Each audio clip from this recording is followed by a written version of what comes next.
Today we have what we call learning outcomes.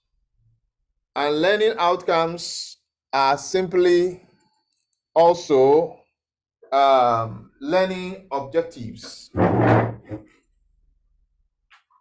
They are learning objectives. The only difference is that sometimes the objectives are written in terms of the teacher. Then many times they are called objective.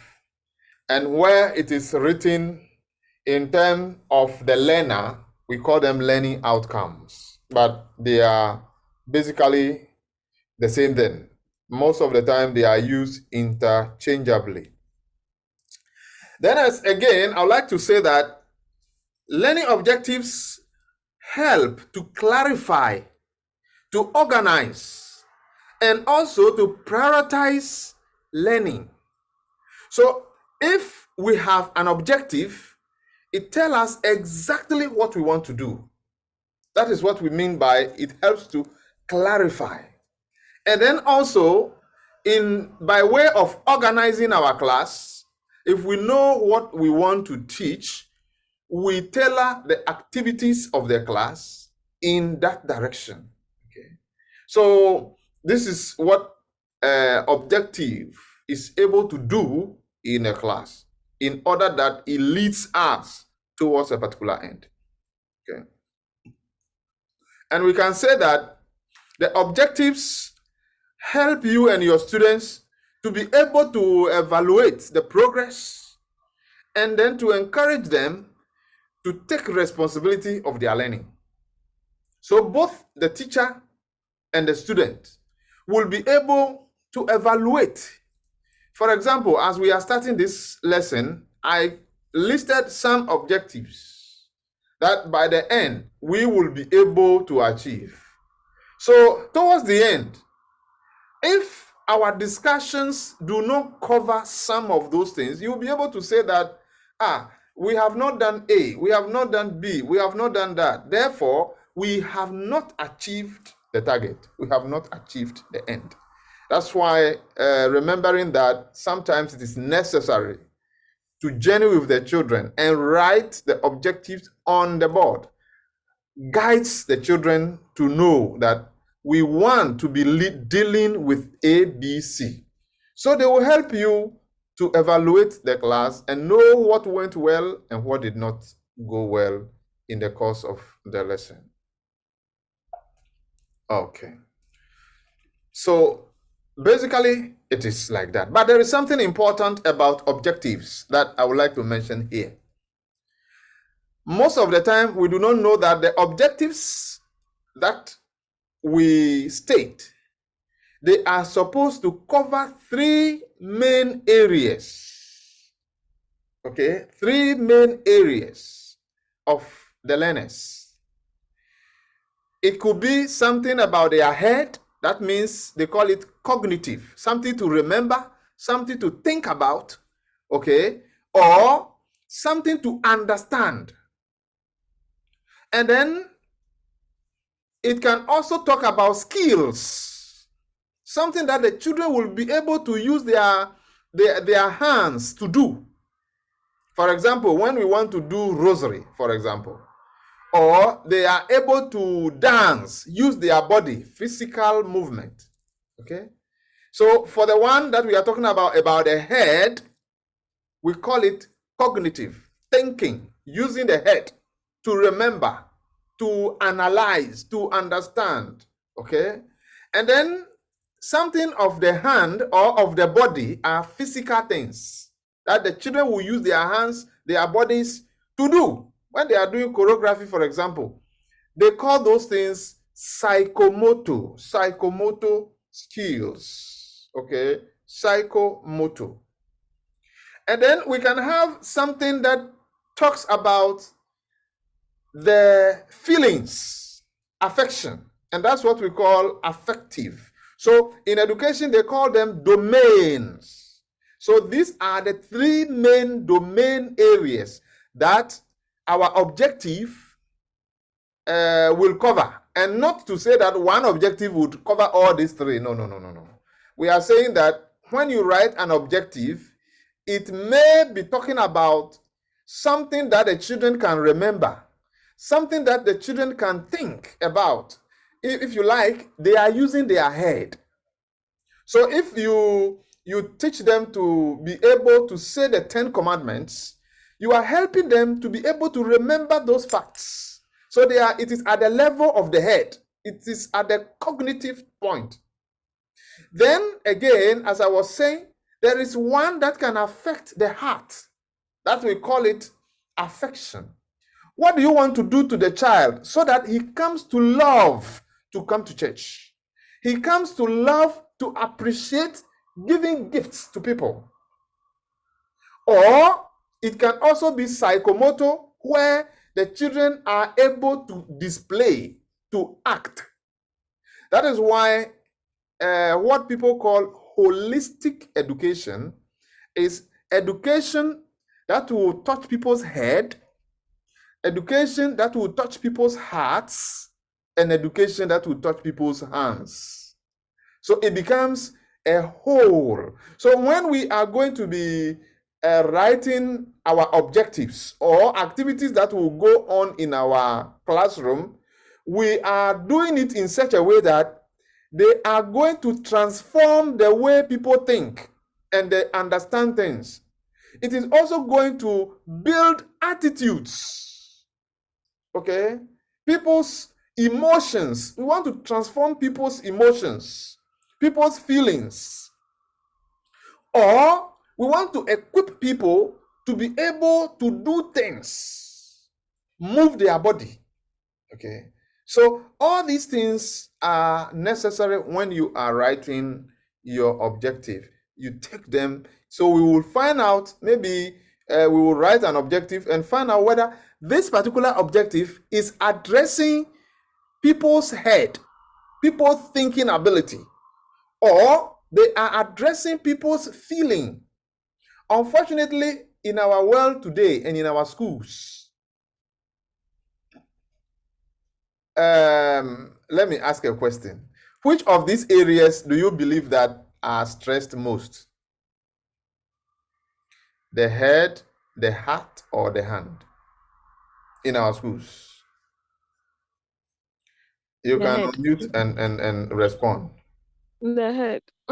The head. Okay. Okay. Who Brother, again? please the question. Is the head.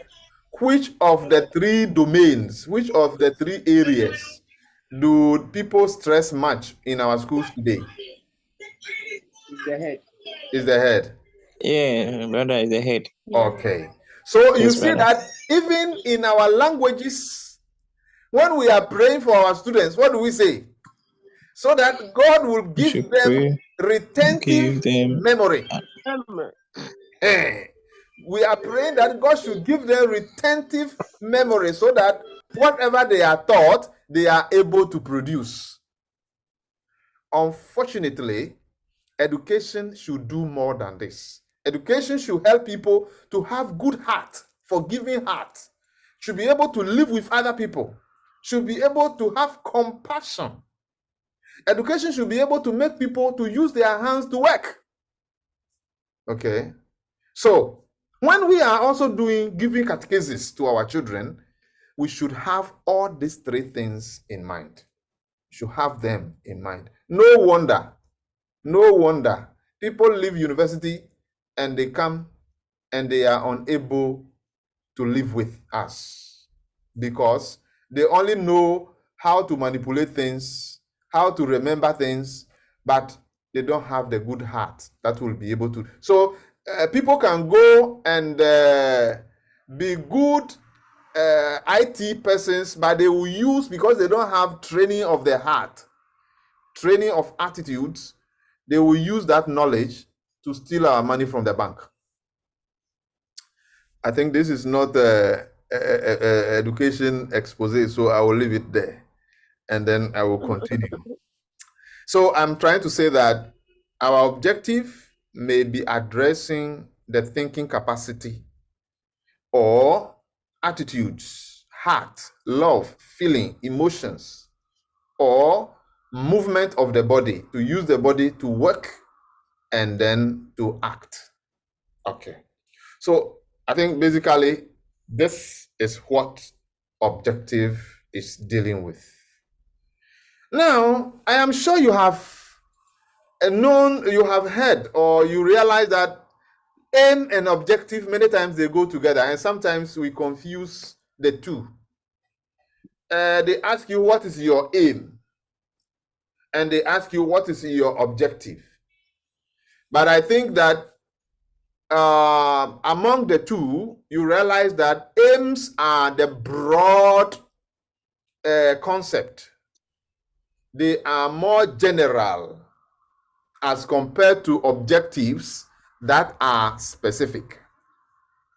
For example, we can say that the aim of catechesis is to make our children good Christians. Okay, it is the aim of catechesis. It is a broad aim that they will be good Christians, or to make them grow as human beings. It is a broad idea, a broad target. But when we want to narrow down to something specific, then we are going to objectives. So one of them is to teach them how to pray, for example.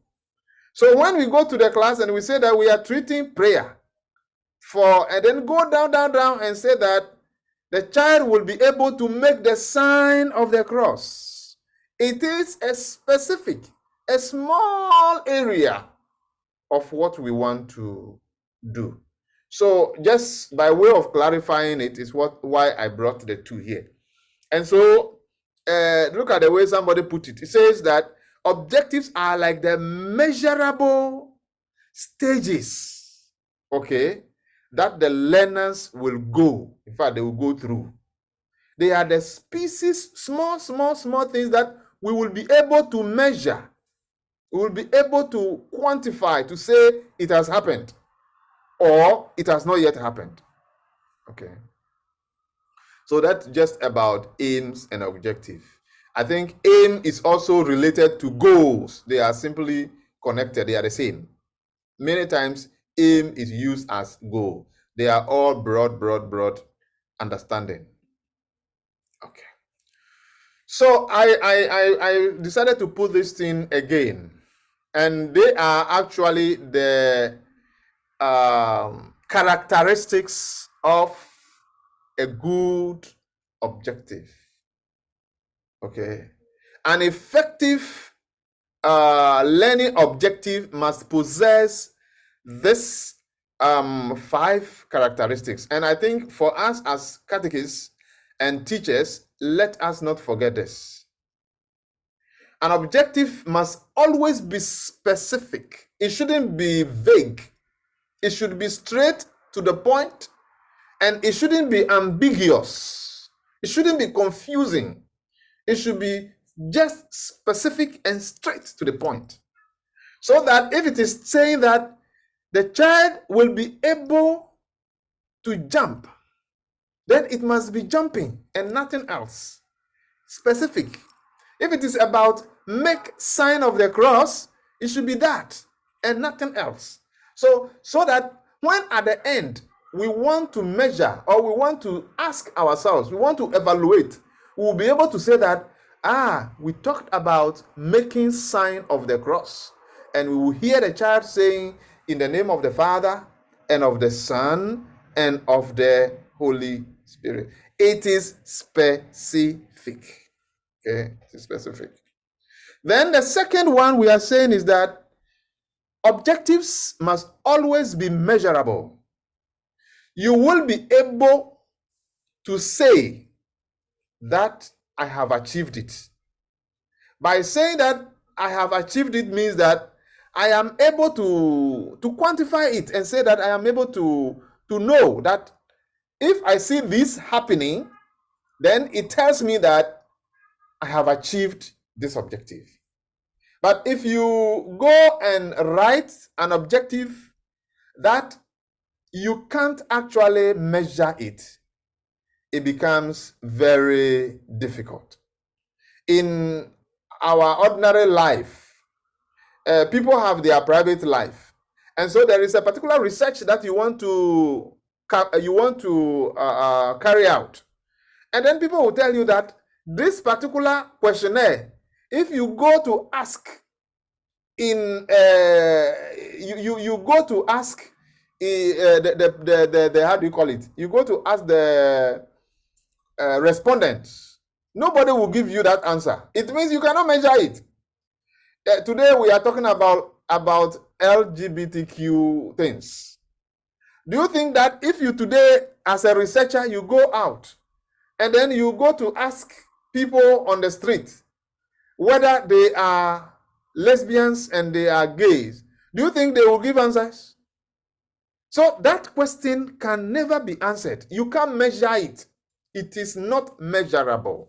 So when you ask or you are going to make write an objective, it should be something that at the end we will be able to say that yes, we have achieved it or not. Okay? Then the third characteristic of objective is that it should be achievable. If it is something that the child is unable to do, then you have not been able, it is not an achievable objective. If you write an objective that by the end of the lesson, the student or the catechumen will be able to give housekeeping money. They are still children. They are still young. They don't have money of their own. So that particular objective is not achievable. It is beyond what the children can do. Okay, what the children can do. Or you have written an objective that requires a child to come and jump, for example, and you realize that this child is a disabled person. So the activity cannot happen before you will be able to achieve that objective. Okay, so that is one of them. Then the fourth one is that it should be a realistic objective. The objective that is related to the one of being achievable. It should be something that is not too big from the young people from doing. And therefore, if you have written an objective that you need about 5 more lessons to be able to achieve that, then your objective is not realistic. Okay, an example is this. You like to drink. Hey, one day I'll find out what drinks people drink on this platform. I want to know who take wine, who take what, who take this. So imagine that you are like me, and I take a lot of wine, and I want to change. I want to change. And then I write my objective that sometimes they call them resolutions. By the end of this year, my end of year resolution is that the next year I will stop drinking wine. Perhaps I cannot. It is not realistic. I may say that I will reduce. So that maybe instead of 1 week, I am able to finish 1 bottle. I will say that this year I'm going to take a resolution of taking just half a bottle, or even taking 3/4. Then the following year I will again reduce it. So gradually, I will be able to stop. It's just like those people who are in the rehabilitation centers, those who have used drugs and they want to stop. They don't stop them immediately. What they do is that they even give them some of the drugs at the rehab centers so that when the thing comes and they have the urge to take it, they give it to them. But they will not give it to them as they used to. That type of thing is called, it is realistic. So if you go and you tell them that you have seen Christ, so taking drugs is not good, so they should stop today, that is not a realistic objective, and you cannot achieve that objective. So when we are writing objectives in our lessons, we will be careful not to overload or not to put objectives that are beyond the time we have. For example, you are in our class, we have a period of 1 hour to teach, and you have listed so many things that the child should be able to do. They are telling you that, please, this is not realistic. You are not facing facts. You are not facing the conditions that you have there. So write an objective that is realistic. Then the last one is that it should be timely. Others will say it should be time bound. It should be within time. Give it a time. For us, in our teaching process, we will write an objective that at the end of the lesson, or sometimes we use this word, by the end of the lesson. Okay. If we believe that it is not by the end of the lesson, but by the end of the topic, of treating the topic, because you may realize that this topic, you cannot finish it today. You will need another class. Then it is not longer this class, but perhaps for the week. But most of the time, our objectives are written. That's why they tell you, break it down into smaller bits and write for the class. Write it only for the class. So the period is very, very important. So after all that you have done with the child, you should be able to achieve that. Okay? So this is about the characteristics of a good or effective objective. Okay. I hope we are moving slowly and you are following the discussions. Hope you are following the discussions. Then one of the items I would like us to look at today is we are getting towards one of our objectives. We are feeling that, or we are saying that by this end of this, you should be able to write a good objective. Having looked at all that, you should be able to write a good objective. So there is something we call the ABCD. The ABCD of objectives. We can look at them that every objective must have audience. Those people who are going to act. And in our case, the children, the catechumens, they are the audience. They are the ones who will go through the activities. Then we have a behavior or performance or a change of attitude. Okay, there must be that. Then the third one is that we must have the condition under which the learners will be able to demonstrate what we want them to demonstrate or to show.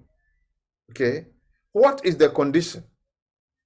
Is it after they have been taught, or by that end of the lesson, they should be able to do something based on the activity that has taken place. The experiences that the children have gone through should lead them to becoming what we intend would happen.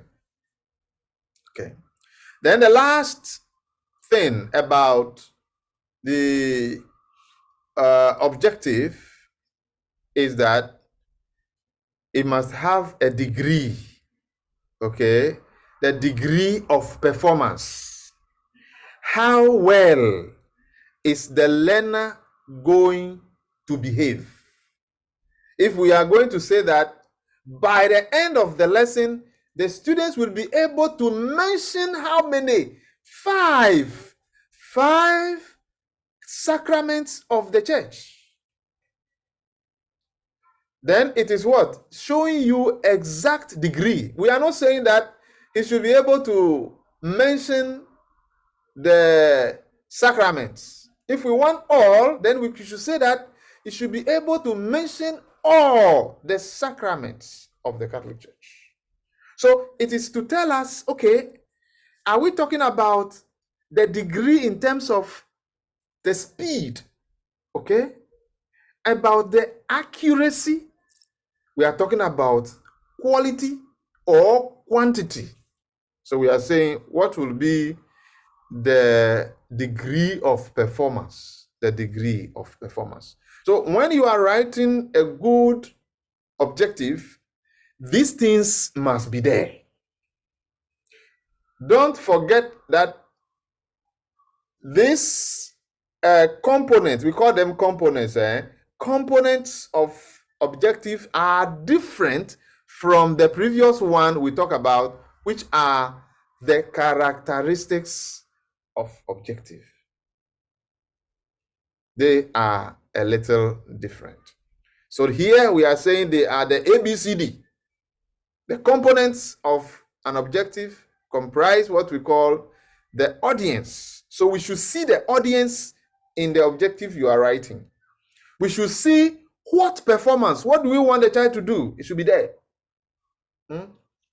Then the condition under which the child is able to perform this. What should happen to him to be able to do that? Okay. Then the degree of mastery or the degree of performance should also be there. Then we will say that this is an effective learning objective. Okay. So at this point, we would like to go directly into how to write a good objective and follow it carefully. All objectives, when you want to write them, they must start with this sentence. Many times we call it the stem. It's the stem sentence, the beginning, and then the others will follow. So we will say that by the end of the lesson, the learner will be able to, this one, don't change it and put it into any other language. You can repeat this 100 times, it's fine. There is a reason for saying by the end of the lesson, and they have not said at the end of the lesson. The reason is that when you say by, it means that the child may be able to achieve what you have in mind before the lesson will end. Okay, that is the reason why they said they are not saying at the end, but by. It means the period from the start of the lesson to the end. Within that time, the child can achieve the objective, or the objective can be achieved. Then the next one is that you realize that the learner does not have S. The learner does not have S. Or catechumen. Maybe in our case, when we are writing, we can say catechumen, and we will not say catechumens. There is a reason for that. The idea is that your lesson is addressing one student. Your lesson is addressing each catechumen. And so your focus should be this one child. It's true that you do things to a group, but as teachers, as catechists, we are encouraged to focus on each learner, so that when A has understood, B has not yet understood. So you do more to be able to follow that person up. So that is the reason why we use those things. And the last of this same stem is that sometimes people used to use, or you may hear, you may see it somewhere written by the end of the lesson, the learner should be. That should has been discouraged. The will is now encouraged as opposed to should, because should is compelling. And that means that you cannot have a control over what is going to happen, because it is possible that the child will not be able to achieve it. That's why they use will instead of should. Okay. So these three elements, don't forget about it.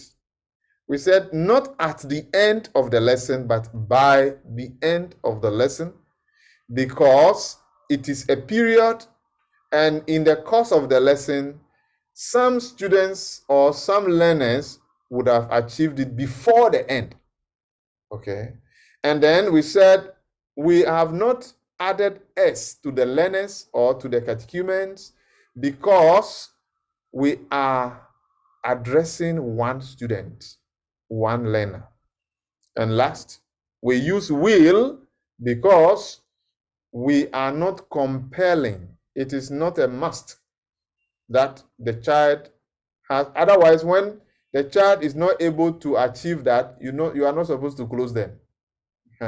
So you have to make should until they do it, but that's not it. So that is that for the stem. So once you put the stem, then the next thing will follow. This is an example. By the end of the lesson, the learner will be able to, one, name the three persons of the Blessed Trinity. Okay? So, can we find out some of the parts in this? Let us see. By the end of the lesson, the learner will be able to name the three persons of the Blessed Trinity. Let us use this ABCD to check whether this is a good objective. So if you kindly unmute and identify the audience here, identify the behavior, identify the condition, and then identify the degree.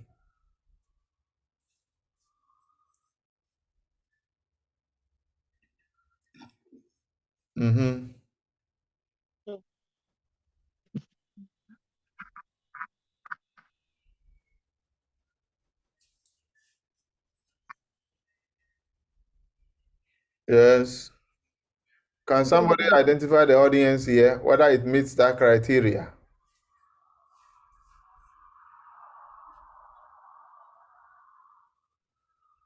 I think it makes. It meets the criteria. Yeah, because name, you only have one audience, and so you are asking them to name. You are asking them to do something, an activity. Okay. All right. So we have the audience. The audience is the learner, isn't it? Yes. We have the learner. What is the behavior?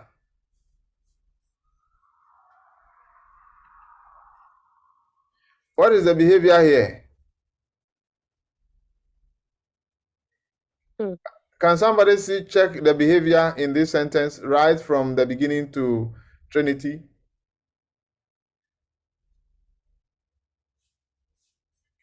Or your phones, are you using phones or computers? Maybe people are not seeing my screen well. I'm using a phone. You are using a phone, but you are seeing my screen, right?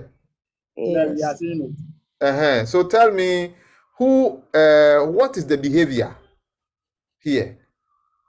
To name. Very good.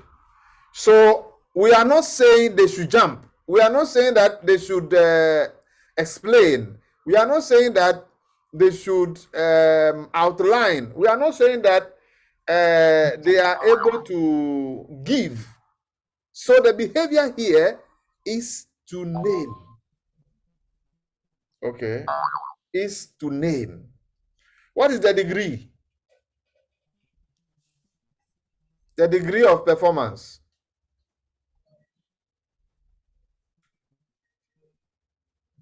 The degree of performance is to name three persons. Very good. 3 persons. So that if you say by the end of the lesson, the learner will be able to name the persons of the blessed Trinity. The person may name only 2. So when they name the 2, you have to mark for them because it's correct. But if they name only 2, it means they have not met your demand. Yes. So at least they should be able to know the 3 and mention them. Okay. And the condition is by the end of the lesson, at the end of the teaching. Okay. Then the next one. The next one is by the end of the lesson, the learner will be able to make the sign of the cross correctly. It is not just to make the sign of the cross anyhow, because you know that people can make the sign of the cross from the head and then land on the shoulder and land on the other at the center or the heart or the tummy before going to the other side.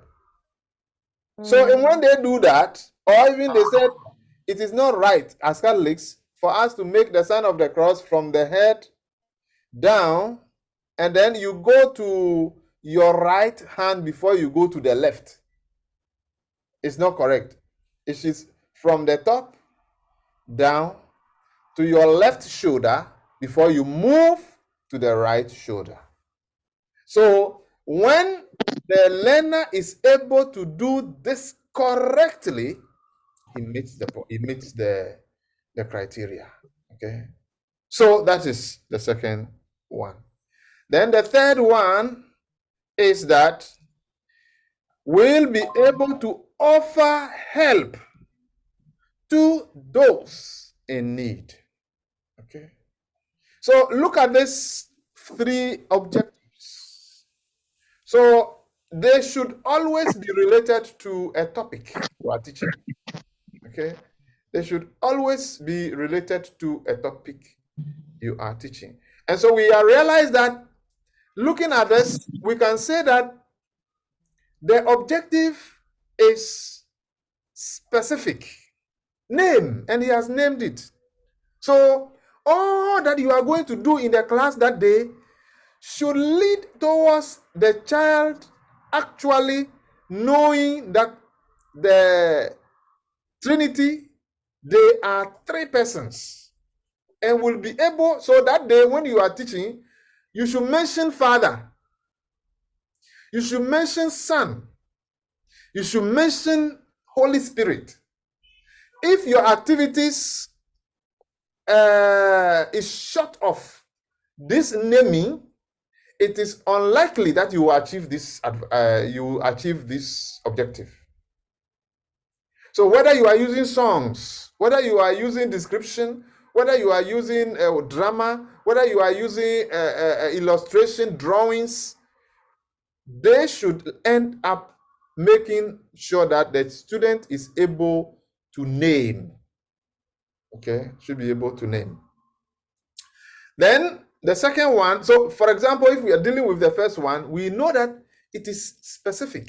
It is really specific. Then we can also realize that it is measurable. If you are going to measure this, and how do you call it? This objective, I am sure when you ask the children, they will be able to say it. Then you can say that it is measurable. And it is also not beyond them. It is realistic.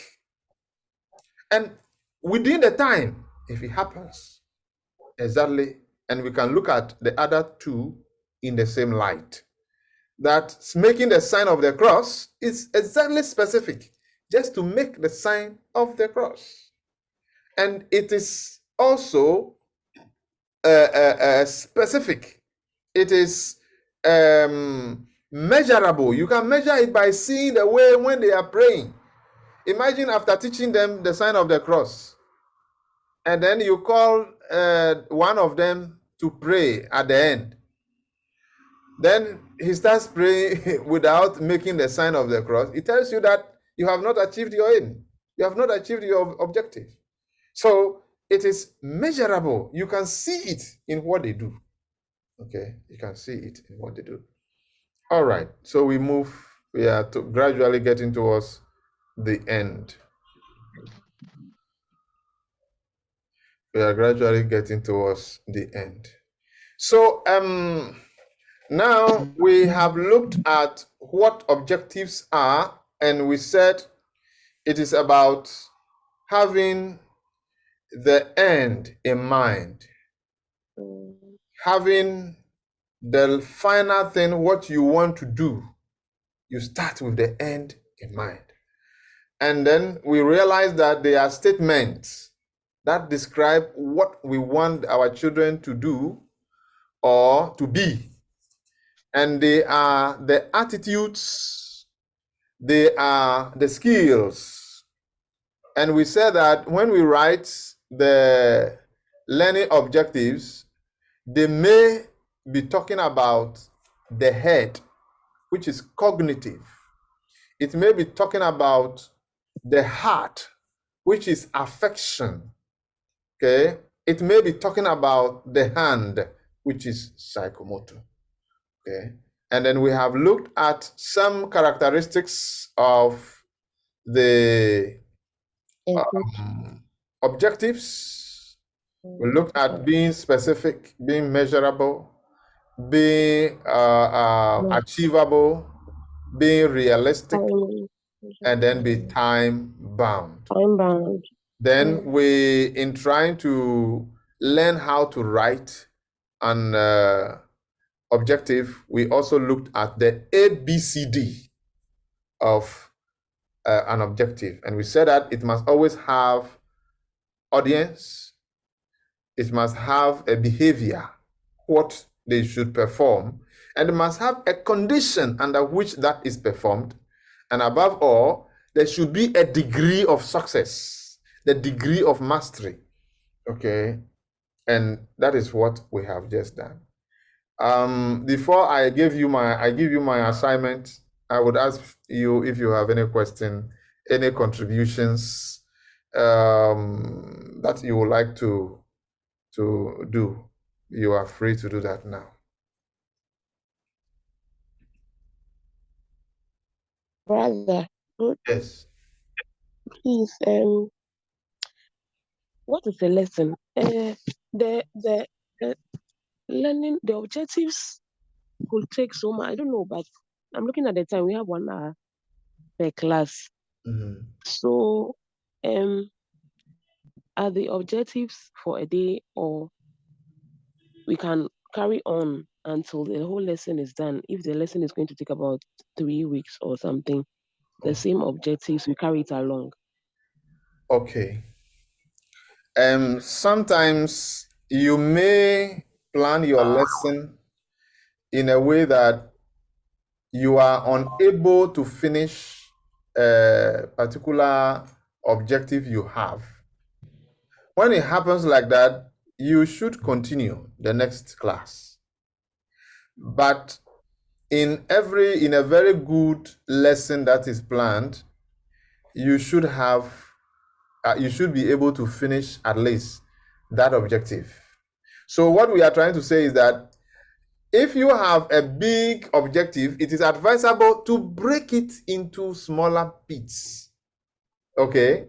So you break it into a smaller piece that you can achieve today, so that you will evaluate that and know that I have been able to do that. I don't know, an example of a topic you want to tell me, and you will see whether you are able to achieve it or not, so that I will try to offer some direction about that.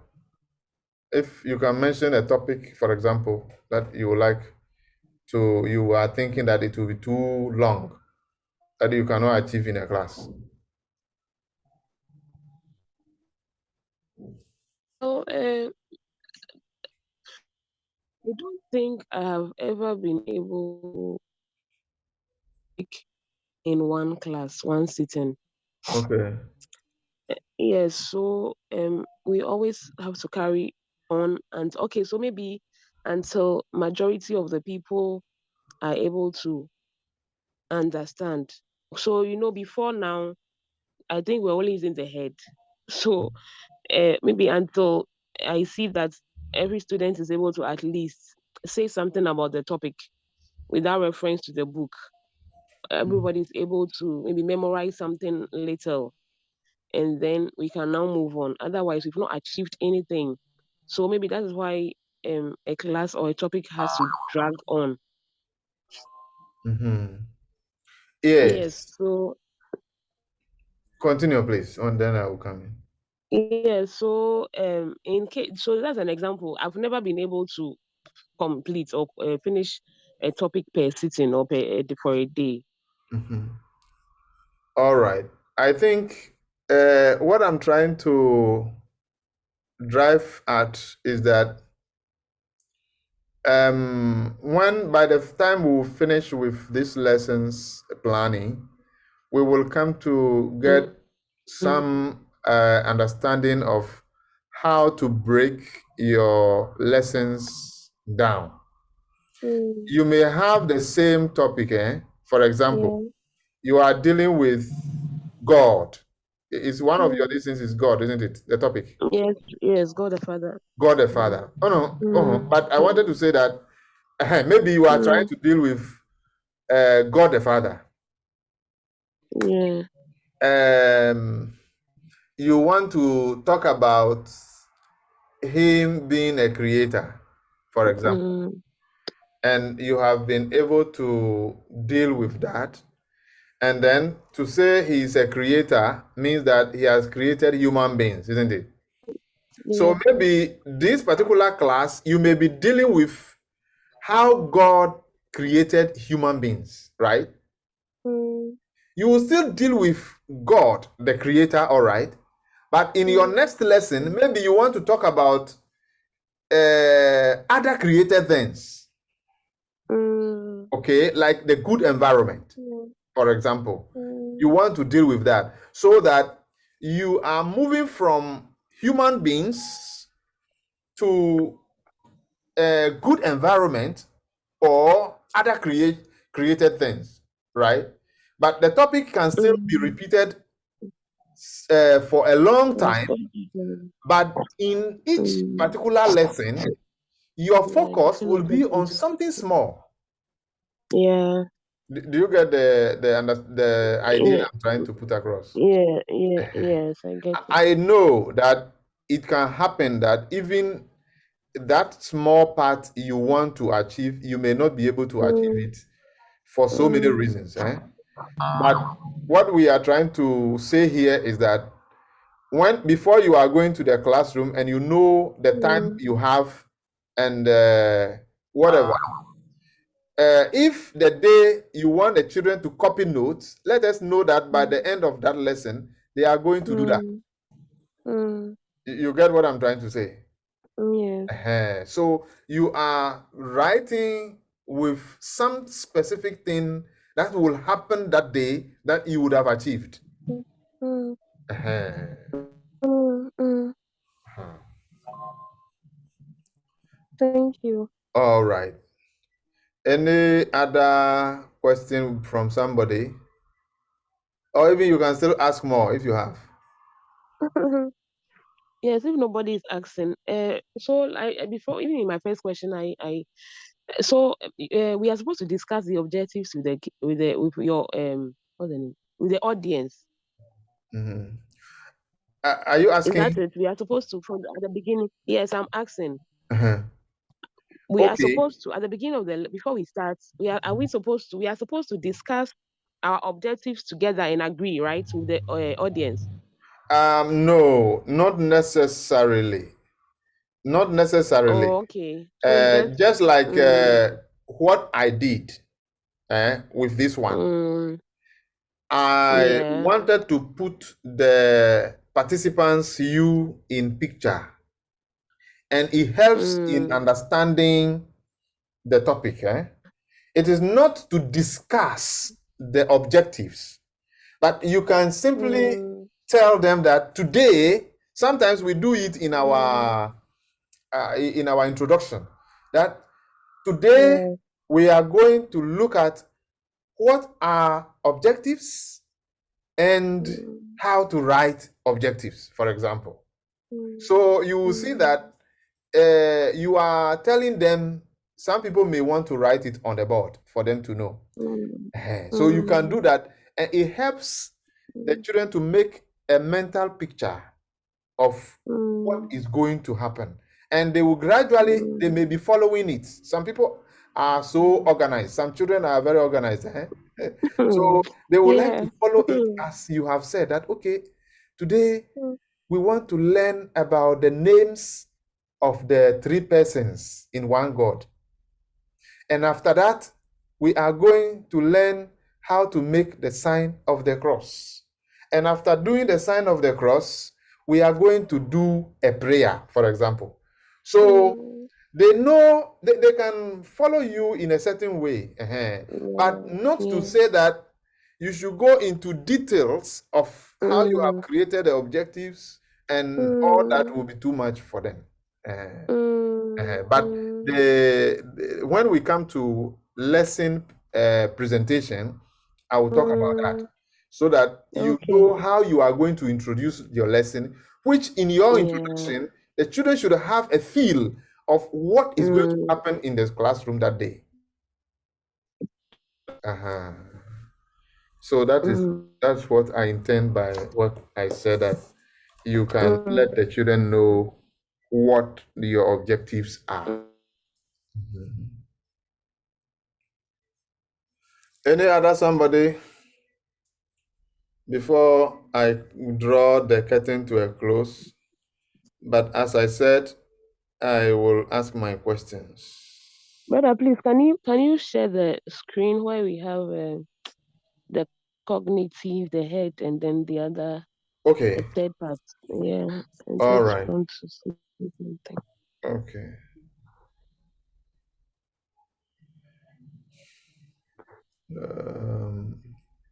Am I there? Okay. Yes. You have a question about this one? This one, in fact, I think I was dozing at a point, so this part I didn't really get you it can well. just give a little, yes. You can just say something small. Okay. All right. What the import of this screen is that when we are writing our objectives, they may either be addressing the thinking capacity, the memorization capacity, to understand, okay, to analyze, to make judgments, okay. That is about something that concerns the head. So that if you write an objective like the children or the learners will be able to explain, or will be able to recall, it is you are using the head. Yeah. Or it can be something that will touch the heart. And by heart, we are talking about affection. So it may be something that will concern emotions. So how does the child appreciate coming to prayer? How does the child appreciate giving themselves to things that it takes their heart, okay, and their feelings about it. I love to sing, for example. I love to do this, so that even though we may let the people remember prayers, there should be the part of them that will love prayer. I'm passionate about it. Okay. The passion for it. So we should have a way of training people. So some of our objectives would be Okay. addressing that part of the child's life. Okay. So you understand the one of the psychomotor, the one of movement of the body, meaning that something that will help the children to work or use their physical energy. Yeah. So I use the example of choreography, for example, or to be able to make the rosary, for example. They are using their head, their hand. So I said that this type of thing is what I said our studies or our teaching, whether it is catechesis or in education, should encompass these should cover all these beings. places. Otherwise, many times in our schools, we only emphasize the head and the children. There is a man from Zambia who said that in our schools, we only go to the University of Remember. And then when we go to the school of Remember, University of Remember, you go to learn how many times Muslims pray, how many times, how many pillars do we have, how many. So we teach our children also to remember the 10 commandments, but it is not enough. We should make sure that they love to practice it. Okay, it is an attitude. An attitude is developed out of it. Okay, so I think that is the explanation I have there. Okay. All right. Now my question is this: to pick a topic, pick a topic and raise an effective lesson or learning objective. I hope it is clear. You pick one of the topics on your, each of you has their class, you have our curriculum, isn't it? So you pick the topic and then you write an objective. So what I want you to do is that pick one topic and create 3 objectives for it. Okay. Pick one topic and write 3 objectives. What you have to do is, I would want you to look at, first of all, go back to, I will send the document to you. I'll send the real, this one is a PowerPoint, but I will send the main document to you. Then look at the characteristics of your of the objectives, and then look at the components of the objectives. These are the 2 main things when you are writing, you shouldn't forget. Meanwhile, before you will write it, it is important to read about the topic. So you are going to get the insight about the topic, and then looking at what the topic is teaching. It's telling you what I want them to do. That is what you are going to write now. So take one topic, just like what I did, and then you write the beginning. By the end of the lesson, the learner will be able to, then you put the first, the second, and the third.